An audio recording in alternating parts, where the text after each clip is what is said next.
So yun, magandang umaga mga kaibek. Oh, nasa walking repair tayo mga kaibek. Yan. Eto si sir, kinontak na ito si Chan. Kasi yung e-bike niya daw, sira na daw yung bearing sa unahan. Ayan po. Yan, maalog na po yan mga kaibek. Gagawin niyo Chan. Pati palit throttle din po ito mga kaibek. Ito. Papalitan din po natin ng throttle yan. Mga kaibig, Chan, ayun o. Ang galaw na. Durog na siguro bearing nito sa loob talaga. Ito. And dapat po yan, di magalaw mga kaibig. Kasi malagutok yan kapag ano, pinapaandar mo eh. Papalitan natin yan mga kaibig. Ito mga kaibig, oh. Ito yung ano niya. Bearing, ayun, durug-durug na oh. Ito pa yung isa, yung kapartner na.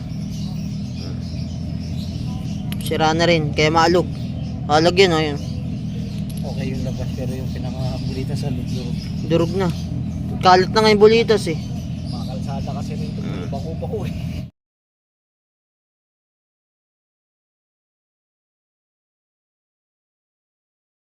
Okay na. Nakabit na natin yung bearing, nilagyan na rin niya yung oil seal.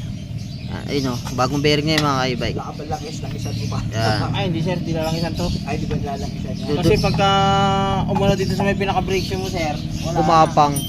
Yari kahit po. anong mag-preno dito ako mag-preno. Ang nabasag nga eh, nanungkulog ng mantika. Ayan po. Yung mga e-bike, papalitan din po natin ng throttle kasi ito, mauga. Tapos minsan, hindi na bumabalik yung mga ka-e-bike. Palitan muna natin ng throttle. Check natin kung gagana.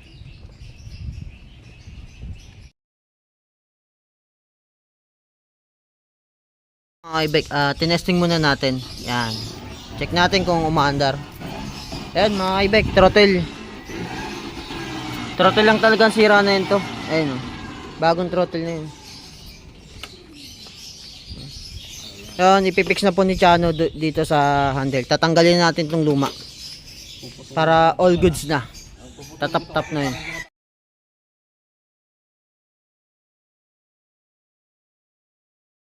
Mga ka-e-bike, okay na. Tetesting na ni sir. Hindi daw po ito umaandar. Yan, tapos alog pa yung unang bearing. Throttle lang pala ang sira. Ayan po.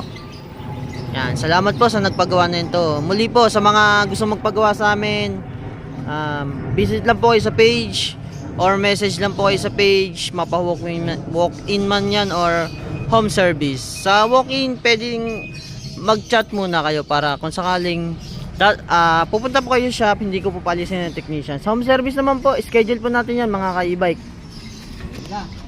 Okay na.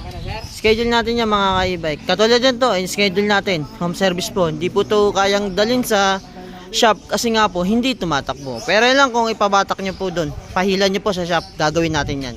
Pero kung gusto nyo po home service, i-home service po natin yan. Salamat po, salamat po.